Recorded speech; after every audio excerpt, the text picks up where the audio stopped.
Doctor बीना मिश्रा जी, मध्य प्रदेश। राधे राधे महाराज जी। महाराज जी, मैं स्त्री रोग विशेषज्ञ हूँ। कुछ दिनों में तीज का व्रत, चौथ, नवरात्रे जैसे व्रत महिलाएं की अटूट श्रद्धा रहती है। महाराज जी, ऐसे समय में गर्भवती महिलाएं भी खुद गर्भ में पल रहे बच्चे के स्वास्थ्य का ध्यान न देकर व्रत रहती हैं। नहीं नहीं नहीं नहीं नहीं नहीं रहना चाहिए, क्योंकि उस समय आपके ही खान पान से बच्चे का पोषण होता है। जब गर्भस्थ शिशु होता है वो माँ के ही खान पान व्यवहार से पोषित होता है। तो अगर आप व्रत रहेंगी तो उसको पोषण तत्व तो नहीं मिलेंगे। जो गर्भस्थ शिशु को है उसे पोषण तत्व तो ना मिलने के कारण उसमें बीमारियां आ सकती हैं, कमजोरी आ सकती है और अधिक पीड़ा उसको होगी, क्योंकि पोषण तत्व तो माँ से ही मिलते हैं। तो हमारी समस्त माताओं से प्रार्थना है कि जब गर्भ हो तो सबसे बड़ा व्रत आपका है उस गर्भस्थ शिशु का पोषण करके उसका जब जन्म दे दें और वो हमारे राष्ट्र के काम आवे, हमारे देश की सेवा करने लायक बने, तो ये बहुत बड़ा व्रत हो गया। तो उस समय हमें लगता है कि जैसे निर्जला व्रत है या इस तरह के व्रतों का अनुष्ठान न करें, क्योंकि वो गर्भस्थ शिशु का पोषण माँ के ही खान पान से होता है। अच्छे सात्विक पदार्थ पावे और सात्विक वातावरण प्रकट करे, भगवत कथा सुने, ऐसे बाहरी तो करे लेकिन व्रत आदि न रहे। मुझे जैसा लगता है, क्योंकि हमने शास्त्रों में जो पढ़ा है कि माँ के ही द्वारा गर्भस्थ शिशु का पोषण होता है। तो अगर आप 9 दिन व्रत रहेंगी तो उस गर्भस्थ शिशु को वो पोषण तत्व तो नहीं मिलेंगे। तो इसलिए अब जैसे करवा चौथ आती है, उसमें माताएं बहनें निर्जला रहती हैं। अब गर्भस्थ शिशु को यदि नहीं पोषण तत्व मिलेंगे तो व्याकुल हो जाएगा ना, परेशान हो जाएगा। वो प्रतिक्षण जो नाभि में नली होती है वो माँ के ही उस शारीरिक नसों से जुड़े होती है, जिससे पोषण तत्व उसे जाता रहता है। जैसे नाल कहते हैं ना, नाभि से, हाँ, वो पोषण तत्व जाता रहे।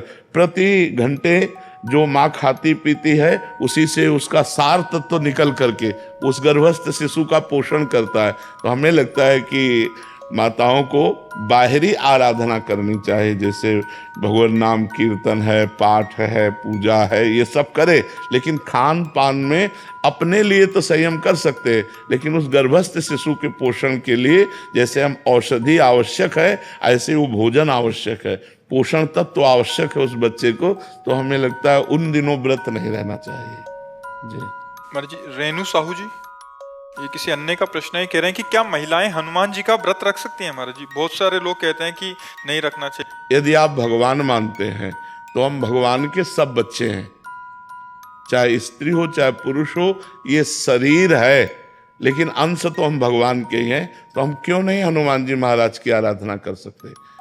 हम मानते हैं कि प्रगट रूप में जब हनुमान जी के श्री विग्रह पर बंधन वार आदि इन बातों को तो हम, लेकिन वो हमारे भगवान हैं, तो हम हनुमान चालीसा पढ़ सकते हैं, हम उनका नाम जप सकते हैं, हम उनकी आराधना कर सकते हैं, हम उनको भोग लगा सकते हैं।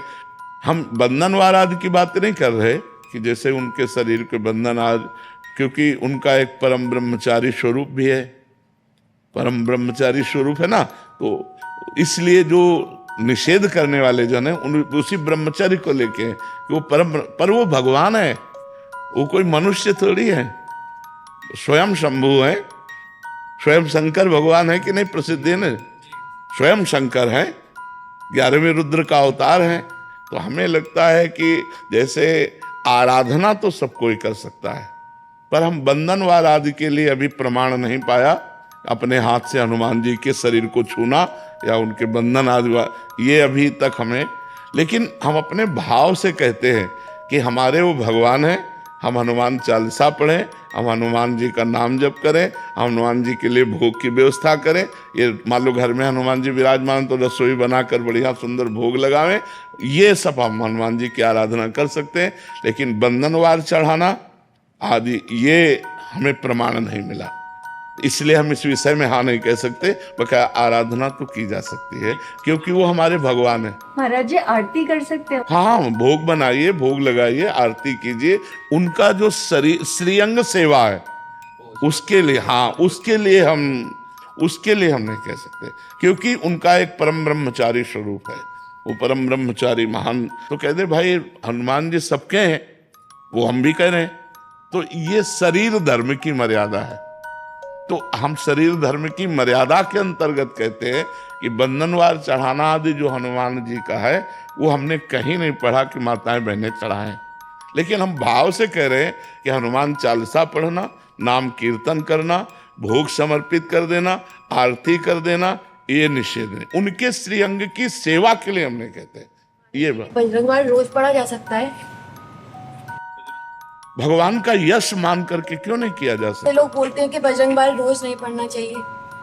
अगर हम भगवान का यश गान कर रहे हैं, हमें कोई अनुष्ठान थोड़ी कर रहे हैं कि हम बजरंग बाण का प्रयोग किसी के प्रति अनुष्ठान कर रहे हैं। हम तो भगवान का यश गान कर रहे हैं। जय जय हनुमंत, उसमें जिसमें तो जय जय हनुमंत है ना, उनकी जय जयकार कर रहे हैं, उनकी महिमा का वर्णन कर रहे हैं। और सबसे बड़ी बात है, अगर ये माना जाए तो बजरंग बाण का सही प्रयोग है भवरोग का नाश। जो भव रोग है उसका नाश। शरीर रोग तो नाश एक साधारण बात है, भव रोग नाशे रोग हरे सब पीरा जपत निरंतर तो ये बात है, जपत निरंतर, नाशे रोग हरे सब पीरा जपत निरंतर। और कौन सो काज कठिन जग माही जो नहीं होता तुम पाए।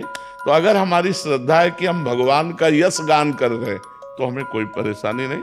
अनुष्ठान कर रहे हैं फिर बात अलग हो जाती है।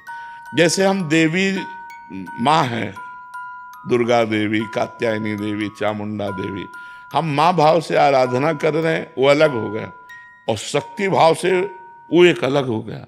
हनुमान जी भगवान भाव से अलग हो गया और अधीन सिद्धियों के वो अलग हो गया। तो हम लोग तो आराधना कर रहे हैं, उनका यश गा रहे हैं, कोई अनुष्ठान थोड़ी कर रहे हैं, ऐसी बात है।